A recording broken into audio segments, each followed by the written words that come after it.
दोस्तों, आज के इस एपिसोड में stories of science from Islamic past मैं आपको वेलकम करता हूं।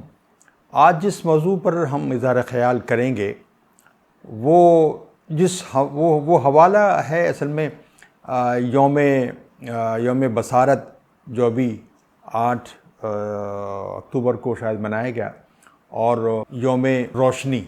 ये लाइट डे जो है वो 16 मई को मनाया जाता है यूनेस्को की तरफ से, और साइट डे जो है second Thursday of October every year. ये कुछ इस तरह के इनकी टाइमिंग है। तो जिस शख्सियत के बारे में मैं आज तज़किरा करूँगा वो इन दोनों एतबार से, यानी रोशनी के एतबार से भी और साइट के एतबार से भी एक इंतहाई अजीम शख्सियत है। असल में आलम इस्लाम ने जो इंटरनेशनल सतह के जिन्होंने दुनिया को मुतासिर किया और आज भी मुतासिर किए हुए हैं, जो एक 15-20 साइंसदान पैदा किए हैं, उनमें से ये बहुत ही टॉप रैंकिंग है। मैं बता दूं आपको कि अव्वलीन जिसको मैं समझता हूं वो ख्वारिज़मी थे, जिनके बारे में हम ये जानते हैं कि he was the inventor of algebra. और फिर ये अल-हैज़न थे, और इब्न सीना, इब्न रुश्द, गज़ाली और इस तरह के लोग, अबुल कासिम ज़हरावी, ये तमाम लोग इतने बड़े लोग हैं कि इनको किसी एतबार से इग्नोर नहीं किया सकता। आज की गुफ्तगू में हम इब्न हैज़न के ऊपर गुफ्तगू करेंगे। तो असल में ये हुआ कि जब अब्बासी खिलाफत कमज़ोर हो गई, ज़वाल आमादा हो गई, तो आपको मालूम है कि मामून और हारून रशीद के ज़माने में बैतुल हिकमा कायम हुआ था। तो हुकूमत के ज़वाल के नतीजे में बैतुल हिकमा भी टूट फूट का शिकार हो गया, ज़वाल पजीर हो गया।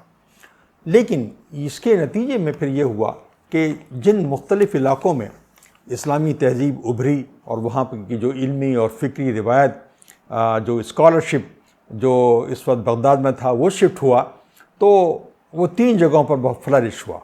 एक मिस्र में, काहिरा में, एक स्पेन के कुर्तुबा में, और फिर एक यहाँ सेंट्रल एशिया में बुखारा में। तो यहाँ से वाबस्तगान बड़े बड़े लोग वाबस्ता रहे। मिस्र से वाबस्ता जो थे उनका नाम इब्न हैसन है। तो इब्न हैसन असल में तो ये बसरा की पैदाइश थी इनकी, और 10वीं सदी के आखिर में ये पैदा हुए थे। लेकिन इनकी तमाम तर ज़िंदगी, ज़्यादातर ज़िंदगी जो इल्मी और फ़िक्री ज़िंदगी है वो मिस्र में गुजरी। उस वक्त के जो सुल्तान थे, फ़ातिमी सल्तनत थी, सुल्तान अल हकीम, उन्होंने उनको अपने यहाँ बुलाया और फिर वो मिस्र में ही रहे। तमाम काम उनके मिस्र से ही वाबस्ता हैं। तो आप ये समझिए कि उनकी पैदाइश 965 में हुई, और उनकी जो मशहूर तरीन किताब है जो उन्होंने लिखी वो किताबुल मनाजिर है, द बुक ऑफ ऑप्टिक्स।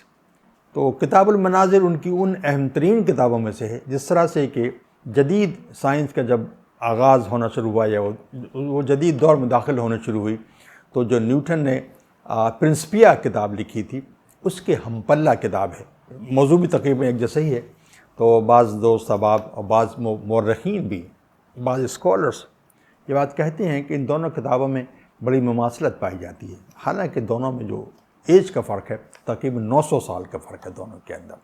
यानी न्यूटन 900 साल बाद दुनिया में आए, उन्होंने अपना काम किया। और ये भी मालूम है कि इब्न हैसन की किताब किताबुल मनाजिर कम से कम 2 तर्जुमे लैटिन ज़बान में हो चुके थे, और लोगों ने ज़ाहिर मुताला किए थे।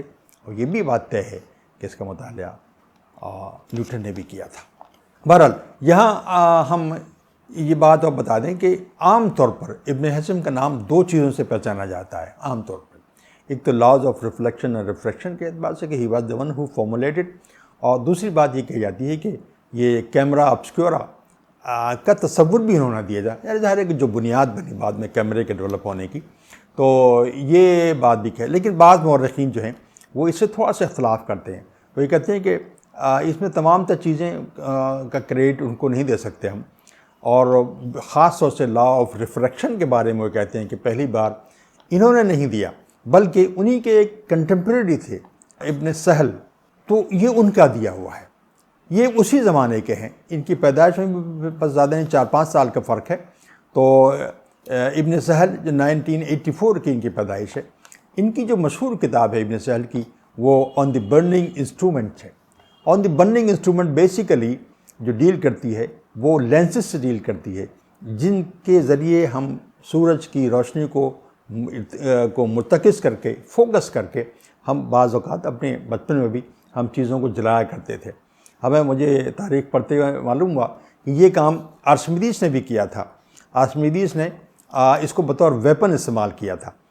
इसी तरह से बर्निंग यानी कंसंट्रेट करके लेंस के ज़रिए सूरज की शुआओं को कंसंट्रेट करके दुश्मन के जहाज़ों में, दुश्मन के किश्तियों में या जो भी उस वक्त रहा हो उसमें आग लगाने का काम आर्किमिडीज़ ने किया था। तो ये इब्न सहल जो है इसके कंटेम्प्रेरी हैं, क्योंकि इतने मशहूर नहीं है, लेकिन ये बात तय है कि लॉ ऑफ रिफ्रैक्शन अल-हैसन से पहले इन्होंने पेश किए थे। और हमारे यहाँ जो आलम इस्लाम में जो लाइट पर जो स्टडी की गई, का जो आगाज़ हुआ रोशनी पर, बेसिकली वो अल-किंदी से शुरू हुआ। यानी शायद पहले आदमी हैं अल-किंदी जिन्होंने के लाइट पर काम किया, और उसके बाद फिर ये इब्न सहल और फिर अल-हैसन और फिर जो भी उस ज़माने का जो साइंटिस्ट था, क्योंकि उनका बहुत ही वसी उनकी नज़र होती थी, मसाइल बहुत ज़्यादा, हर मसले में कहीं ना कहीं कोई ना कोई रोल इनका हुआ करता था। तो लेकिन जो कंसंट्रेट होकर काम किया है वो इब्न हैसन ने इस मैदान में काम किया है। ये जो लॉ ऑफ रिफ्लेक्शन और लॉ ऑफ रिफ्लेक्शन है, इसके बारे में आम बात यही है कि ये स्नेल ने दिया, और साथ में फिर लोग डिकार्ट का नाम भी लेते हैं। लेकिन ये बात अब अंडरस्टूड है, लोग अब ये बात क्लेम करते हैं कि इब्न सहल ने कुछ 650 साल पहले ये बात कही थी, और ये अल-हैसन के कंटेम्प्रेरी थे, बगदाद में रहते थे। ये बात बड़ी अहम है। अब आइए ज़रा देखते हैं कि अल-हैसन के किन किन मैदान में क्या क्या काम है। बेसिकली उनका एक मुख्तसर सा तारुफ हम यहाँ कराने की कोशिश करेंगे। तो सबसे पहली बात तो ये कि इब्न हैसन मशहूर हैं थ्योरी ऑफ विज़न देने के लिए, यानी आँख चीज़ों को किस तरह देखती है, हाउ यानी एक तो इसका ताल्लुक एनाटमी से है, आँख की एनाटमी से। दूसरी एक आँख के अंदर जो लेंस है वो किस तरह उस पर इमेज बनती है और इसका मैकेनिज़्म क्या है, ये उन्होंने डेवलप किया। लेकिन उसमें जो अहम बात है उसकी हम तफसील पे नहीं जाएंगे। अहम बात ये है कि उस ज़माने में तसव्वुर ये था कि जब आँख किसी चीज़ को देखती है तो असल में होता ये है कि जिस ऑब्जेक्ट को हम देख रहे हैं उस ऑब्जेक्ट से कुछ रेज़ आती हैं और आँख से टकराती हैं और एक इमेज बनती है। एक तसव्वुर तो ये था। दूसरा तसव्वुर ये था कि हमारी आँखों से कुछ रेज़ निकलती हैं और उस ऑब्जेक्ट तक पहुँचती हैं और फिर इमेज बनती है। ये दो तसव्वुर सब प्रिवेलेंट थे। लेकिन इब्न हैसन का दावा का कहना ये था कि ये नहीं है, बल्कि इनफैक्ट ऑब्जेक्ट से ही चीज़ें निकलती हैं, ऑब्जेक्ट से ही रेज़ निकलती हैं और फिर वो एक इमेज हमारी आँख पे बनाती है। असल बात ये कहने में कोई बहुत अहम बात नहीं थी, लेकिन असल बात ये थी द वे ही एक्सप्लेन, जैसे उसने उसको समझाया, जैसे उससे डिस्कस किया, असल चीज़ ये थी। उनका कहना ये था, और ये बिल्कुल ये अप्रोच ही असल में जो है जो इम्पोर्टेंट होती है, और साइंस की अप्रोच, इसी बना पर इसको साइंटिफिक अप्रोच कहा गया। उसने कहा कि जब हम सूरज की तरफ या किसी भी बहुत तेज़ चमकती हुई चीज़ की तरफ देखते हैं तो हमारी आँखें उससे मुतासिर होती हैं। सूरज को देखते हैं तो ज़ाहिर आँख उससे मुतासिर होती है। तो गोया समथिंग इज़ कमिंग फ्रॉम सूरज, या किसी उस चमकीली ऑब्जेक्ट से कुछ चीज़ आ रही है, वो हमारी आँखों को मुतासिर कर रही है। इस बहुत ही सिंपल प्रूफ है कि rays are coming from the object.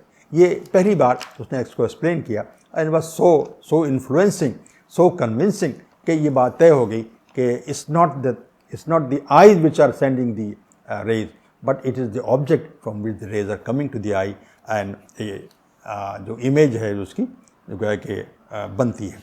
दूसरी उसने एक बात और कही जो बड़ी इंपॉर्टेंट है कि जो रेज उससे आ रही होती हैं उस ऑब्जेक्ट से, वो रेडियली आ रही होती है, यानी सीधी, यानी उससे निकल के, यानी एक साथ उससे निकल के सीधा रास्ता तय कर रही होती हैं।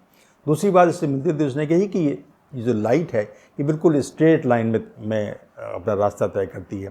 तो ये बातें कहकर उन्होंने इस पूरे सिस्टम ऑफ विज़न को, आँखों के देखने के प्रोसेस को मैथमेटिक्स से जोड़ दिया। This something very important. ये पहली बार ऐसा हुआ कि मैथमेटाइजेशन हुआ हमारे विज़न का, हमारे देखने के प्रोसेस का, and the credit goes to Alhazen. एक चीज़ और थी उस ज़माने में बहुत प्रिविलेंट थी कि लोग ये समझते थे कि मून, चाँद जो है वो जब होराइज़न की तरफ होता है, शाम के वक्त में आप देखें तो होराइज़न पे होता है तो वो बड़ा होता है, और जब रात में आसमान पर चला जाता है, ऊंचाई पे चला जाता है, तो वो छोटा हो जाता है। ये एक तसव्वुर था लोगों के अंदर। लेकिन जब उसने अल-हसन ने उसका मुताला किया, उसने कहा कि ऐसा नहीं है। अच्छा, लोग ये समझते थे जिसकी वजह शायद ये है, लोगों ने एक्सप्लेन किया था, मानी पहले काफ़ी यूनानी दौर में भी, कि इसकी वजह ये है कि जो एटमॉस्फेयर में जो पानी के ज़र्रात होते हैं, पानी होता है, उससे सूरज की रोशनी जो है वो उस पर रिफ्लेक्ट करती है, और उसके नतीजे में इसकी इमेज हमें बड़ी नज़र आती है। देखने में लगता है कि एक कन्विंसिंग एक कोई जवाब था। लेकिन अल-हसन ने कहा कि ऐसा नहीं है। उन्होंने कहा ये बिल्कुल साइकोलॉजिकल इल्यूज़न है, ये एक इल्यूज़न है जो हमारे साइकोलॉजी की बिना पैदा होता है। उसका कहना ये था, जब चाँद आसमान में ऊपर की तरफ होता है गया, तो होता ये है कि उसके कुर्ब जवार में कोई और चीज़ नहीं होती जिससे हमारी आँख ये कंपेयर कर सके कि ये छोटा है, बड़ा है। तो जैसा है वैसा नज़र आता है। लेकिन होराइज़न पे होता है, तो क्योंकि ये होराइज़न हमारे करीब, हम होराइज़न को करीब से देखते हैं अपने, वो कंपैरेटिवली हमारे करीब होता है, इस बिना पर वो हमको बड़ा नज़र आता है। उसने मिसाल भी दी एक कॉइन की। एक कॉइन को अगर आप अपनी आँख पे रखें, बहुत करीब रख के देखें तो बड़ा नज़र आएगा, और अगर दूर रख के देखें तो अपने नेचुरल साइज़ जो है उसका नज़र आएगा। मतलब कहने का ये हुआ कि बड़ा छोटा नहीं है, बल्कि ये हमारा साइकोलॉजिकल एक इल्यूज़न है जो हमें पैदा हुआ। ये एक बहुत साइंटिफिक उसका एक्सप्लेनेशन था जो उसने दिया था। इसी तरह से फिर एक बात उन्होंने कही कि एटमॉस्फेरिक जो पर्सपेक्टिव है उसका कहना ही था कि जब सेलेस्टियल बॉडीज से रेस चलती हैं हमारी ज़मीन की तरफ, ज़मीन पे टकराने के बाद उनका रुख थोड़ा सा एंगुलर हो जाता है। दिस समथिंग सिग्निफिकेंट, और इसके असरात ज़ाहिर बात के मुताले में बहुत ज़्यादा हुए। फिर एक बात और जो स्पीड ऑफ लाइट से मुताल्लिक है, अल-हसन का ख्याल ये था कि जो लाइट की जो स्पीड है वो फाइनाइट है एंड दैट इज़ मेजरेबल है, वो मेजरेबल है। ये ख्याल इब्न सीना का भी था। दूसरी बात ये थी कि जो लाइट की जो नेचर के मुतालिक अल-हसन का ख्याल था कि वो कंटिन्यूस रेज होती हैं, लेकिन इब्न सीना का कहना ये था कि नहीं, ये कर्पस्कुलर्स होते हैं, ये छोटे छोटे बारीक बहुत बारीक जो हमारी आँखों को नज़र नहीं आते, ज़र्रों पर मुश्तमिल होती है। तो अच्छा, ये बात जो थी बड़ी अहम है कि बाद में न्यूटन ने भी ये बात कही कि कर्पस्कुलर थ्योरी दी उसने लाइट की, और इसके बाद हमें मालूम है कि न्यूटन के बाद आइंस्टाइन ने जब अपने फोटो इलेक्ट्रिक इफेक्ट का मुताला किया तो उसने ये डेमोस्ट्रेट किया कि ये जो है light is not continuous rays, but ये कुछ बहुत पार्टिकल होते हैं, और वो इनफैक्ट सब मिलके लाइट उससे मिलके कंपोज होती है।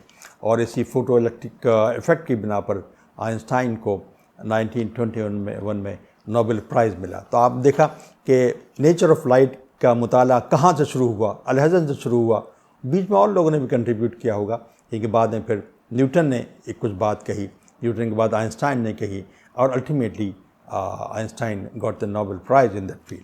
तो इस तरह से जो मुख्तलिफ जो फील्ड में जो कंट्रीब्यूशंस होते हैं वो लोगों को मुतासिर करते हैं, लोगों के राहें निकालते हैं। This what happened with Newton, this what happened with Einstein. तो ये इस एतबार से अहम बात है।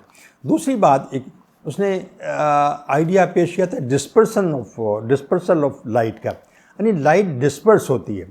कैसे डिस्पर्स होती है? मिसाल के तौर पर आप, अच्छा, इस मौजू के तहत उसने कई चीज़ों का मुताला किया। एक तो कलर्स का, लाइट के कलर्स का मुताला किया, फिर लाइट के जो बनने वाले शेडोज़ हैं उनका मुताला किया, फिर एक्लिप्स का मुताला किया, फिर रेनबो का मुताला किया, और उसने अपने जो ऑब्जर्वेशन थे उसमें लिखे। इसमें जो अहम तरीन बात यह है कि उसने कहा कि जो लाइट जो डिस्पर्स होती है, यानी जो डिस्पर्स के असल के नतीजे में वो असल में मुख्तलिफ अपनी जो उसकी जो कंपोजिशन है उसमें वो टूट जाती है, और हम जब मुख्तलिफ एंगल से उस प्रिज्म को या उस ग्लास को देखते हैं तो हमें मुख्तलिफ कलर्स नज़र आते हैं लाइट के अंदर। ये बात इस पर उसने एक बड़ा डिस्कशन किया अपनी इस किताब के अंदर, द बुक ऑफ ऑप्टिक्स में एक बहुत इंटरेस्टिंग डिस्कशन है। ये आपको मालूम है कि ये बहुत पहले ही लैटिन ज़बान में इसका तर्जुमा हो चुका था, लेकिन जब रेनेसां का पीरियड था ख़ास तौर से इटली में, तो उस वक्त ये हुआ था कि इसका तर्जुमा एक बार और किया गया, और आपकी बार जो तर्जुमा था वो अवामी लैटिन में किया गया, यानी एक ऐसी ज़बान जिसको आम तौर पर लोग समझ लेते थे, उसमें तर्जुमा किया गया इसका। अब इस तर्जुमे को जो अवामी सतह का था सब लोगों ने पढ़ा, और ये लोगों को बात वाज़ेह हुई। तो बाज़ हिस्टोरियन ने ये लिखा है कि उसकी जो डिबेट है, जो उसने डिस्कशन किया है अपनी किताब के अंदर इस डिस्पर्सल ऑफ लाइट का, तो उसके असरात को महसूस किया वहाँ के बहुत से आर्टिस्ट लोगों ने जो पेंटिंग करते थे, जो कैनवस पर पेंटिंग करते थे। और उनका कहना ये है कि ये जो इसी के नतीजे में ये हुआ कि लोग इस काबिल हुए कि 3 डायमेंशनल फिगर्स अपनी कैनवस पर बना सकें। आपको अंदाज़ा होगा जिन लोगों ने पुराने ज़माने की जो पिक्चर्स देखी हैं और जो पेंटिंग देखी हैं, अक्सर बेशतर उनमें 3 डायमेंशनल जो रंग है वो नज़र नहीं आता। 3 डायमेंशनल नज़रिया उभरता ही नहीं उसके अंदर देख के कि 3 डायमेंशन में नज़र नहीं आती चीज़ें, बिल्कुल प्लेन पर नज़र आती हैं। लेकिन स्टूडेंट का कहना ये है it is because of the contribution of Alhazen and his theory of dispersal of light, कि लोगों ने ये महसूस किया कि मुख्तलिफ़ एंगल से जब किसी चीज़ को बनाया जाएगा तो उसके मुख्तलिफ़ असरात पड़ेंगे पिक्चर के ऊपर भी, और वो सक्सेसफुल हुए एक 3 डायमेंशनल फिगर बनाने में उस कैनवस के ऊपर। और आप देखें उसके बाद 3 डायमेंशनल फिगर बाकायदा यानी कि बनने लगी। तो इसको थ्योरी ऑफ पर्सपेक्टिव कहते हैं, यानी किस पर्सपेक्टिव से आप देख रहे हैं। पर्सपेक्टिव हम कहें उर्दू में कहें जाविये, किस जाविये से आप उस लाइट पर अभी नज़र डाल रहे हैं, एक ख़ास किस्म का कलर नज़र आ रहा है। तो इस तरह से एक 3 डायमेंशनल जो तस्वीरें बनना मुमकिन हो सका। फिर इस तरह से आप देखें कि मैथमेटिक में कुछ कंट्रीब्यूशन था अल-हैज़न का। क्या हुआ था कि उसने कर्व सरफेस पर कर्व मिरर जो थे उन पर लाइट के रिफ्लेक्शन और रिफ्रैक्शन का मुताला किया, और उसके नतीजे में वो एक पहुंचा कि कुछ ऑब्जर्वेशन को एक्सप्लेन करने के लिए ज़रूरी है कि हम अलजबरे की मदद लें, और उसमें क्वाड्रेटिक इक्वेशन यानी जो x⁴ की जो इक्वेशंस हैं उनको सॉल्व करने की मदद से इन मसाइल को गोया के हल किया जाए। तो this was his contribution towards mathematics. अब आप देखें कि जब अल-हैज़न अपनी उम्र के आखिरी हिस्से में वो बहुत ज़्यादा एस्ट्रोनॉमिकल स्टडीज़ की तरफ, तो एस्ट्रोनॉमिकल फील्ड में उनका ज़्यादा तवज्जो हो गई थी। तो बल्कि ये कहा जाए कि जो किताबें और जो रिसाले उन्होंने लिखे उसमें ऑप्टिक्स पर जितने हैं उससे ज़्यादा उन्होंने, बल्कि दुगने उन्होंने इस मैदान में लिखे थे, एस्ट्रोनॉमी के मैदान में। तो एक बात तो ये कि उनमें सबसे पहला अहम काम तो ये इन्होंने किया था कि टॉलमी ने जो कुछ एस्ट्रोनॉमी के बारे में लिखा था उसमें जो गलतियाँ थीं, जो शकूक थे, उनका तारुफ कराया। और ये किताब शकूक जो है ये एक मुस्तकिल एक मौजू था जो ये इस ज़माने के जो साइंसदान थे हमारे, तो वो यूनान के लोग अपने अपने कंट्रीब्यूशन में जो गलतियां करते आए थे उनकी तरफ तवज्जो दिलाते थे। उसका नाम ही शकूक था, किताब शकूक था। तो इनकी जो किताब थी अल-शकूक अल-बतलिमूस, तो ये इनकी किताब थी। उसमें इन्होंने इसका नाक़िदाना जायज़ा लिया था, कहा था कि इनके विज़न के अंदर, इनके अंडरस्टैंडिंग में, यानी कॉस्मोलॉजी के या एस्ट्रोनॉमी के ये गलतियाँ हैं। दूसरी एक बात बड़ी अहम थी, इन्होंने बाद में फिर model of motion of each of the 7 planets, 7 planets के को जो मूवमेंट है, मोशन है, उसका ये मॉडल तैयार किया अल-हैज़न ने। अच्छा, अल-हैज़न ने जो मॉडल तैयार किया इसके बारे में हिस्टोरियन ने ये कहा कि वो एक बहुत ज़बरदस्त काम था, और टॉलमी के एतबार से, टॉलमी के मुकाबले में यानी एक मोनूमेंटल काम था, और टॉलमी से बहुत आगे की चीज़ थी, ये बात उन्होंने कही। दूसरी बात जो वो ये कहते हैं कि उस वक्त के एतबार से देखा जाए तो कटिंग एज था, साइंस के एतबार से कटिंग एज पर ये इनकी थ्योरी आती थी। इसके बाद उन्होंने फिर ये बात भी कही है कि कुछ लोगों ने ये ऑब्जेक्ट किया कि जब इस पर वो काम कर रहे थे तो was he A believer in जियोसेंट्रिसिटी और हेलोसेंट्रिसिटी। जाहिर है कि जियोसेंट्रिक तस्वुर जो डेवलप हुआ वो फिर बाद में 13वीं 14वीं सदी में कोपरनिकस के ज़माने में हुआ, यानी तकरीबन 400-500 साल के बाद अल-हसन के। तो अल-हसन जब इस मूवमेंट पर बात कर रहे थे, प्लानिटरी मोशन का एक तस्वुर दे रहे थे, was he believing in the geocentricity और heliocentricity? As a matter of fact सही बात यह है कि उन्होंने इस पर कोई तवज्जो नहीं दी थी, ऐसा लगता है। वजह उसकी यह है कि वो जो डील कर रहे थे वो इससे डील कर रहे थे कि आसमान में सेलेस्टियल बॉडी जो मूव करती हैं तो उन्हें जो इंसान जो ज़मीन पर खड़ा हुआ है, हाउ ही सीज, कैसे दिखता है। अब कायनात का सेंटर ज़मीन हो या सूरज हो, इससे इस ऑब्जर्वेशन पर कोई फ़र्क नहीं पड़ता। तो जो प्रॉब्लम डील कर रहे थे उसमें जियोसेंट्रिसिटी आती नहीं थी या हेलियोसेंट्रिसिटी को मसला बनता नहीं था। That's why he kept quite, उन्होंने उस पर कोई ज़्यादा ख्याल नहीं किया। ये बड़ी इंपॉर्टेंट चीज़ है। अब देखिए एक बात और है कि न्यूटन और के बारे में जैसे मैंने शुरू में बर्स किया, न्यूटन और अल-हसन में कुछ बातें ऐसी हैं, ज़ाहिर है कि दौर में तकरीबन 900 साल का फ़र्क है। ये बात ही मालूम है कि बाज़ स्कॉलर्स ने ये बात कही कि प्रिंसिपिया और द बुक ऑफ ऑप्टिक्स में बहुत सी बातें कॉमन नज़र आएंगी, और ये भी अंडरस्टूड है कि तर्जुमे क्योंकि हो चुके थे तो आने वाले जितने साइंसिस्ट थे वो पुरानी जो स्कॉलर्स थे उनसे बहरहाल मुस्तफ़ीद होते थे, और ये भी यकीनन मुस्तफ़ीद हुए होंगे। एक बात बड़ी अहम है जो जिम खलीदी ने लिखी है कि पूरे जो कुछ उन्होंने काम किया है अल-हसन ने, जिस तरह से चीज़ों को उन्होंने एक्सप्लेन किया है, उसमें लगता ये है कि ये साइंटिफिक जो मेथड है सबसे पहली बार अपनी ट्रू शक्ल में अल-हसन के यहाँ नज़र आता है। गो के साइंटिफिक मेथड के बारे में हमारा तस्वुर ये है कि उसमें ज़्यादा रोल जो है वो बेकन का और डिकार्ट का है। यही कहा जाता है कि they were the people who invented who propose scientific method, या ये those who formulated the scientific method and its parameters. तो ये बात उन्होंने कहा कि बात सही नहीं है, कि बात तो बल्कि मैं इस वक्त नहीं है, मतलब मैं कोट कर सकता था, जो जिस तरह से चीज़ों को ऑब्ज़र्व ये अल-हसन करते थे फिर रिकॉर्ड करते थे, ये बिल्कुल ऐसा है कि जो कि इनफैक्ट साइंटिफिक मेथड का ही हिस्सा हैं। और तो इसी बिना पर हमारे ये जिम खलीली हैं, बड़े हिस्टोरियन हैं, he is a historian of science, but he is basically A physicist teaching physics in Oxford university. तो ये इनका अपना साइड इंटरेस्ट है। वो कहते हैं कि in fact the Alhazen is the father of modern scientific method.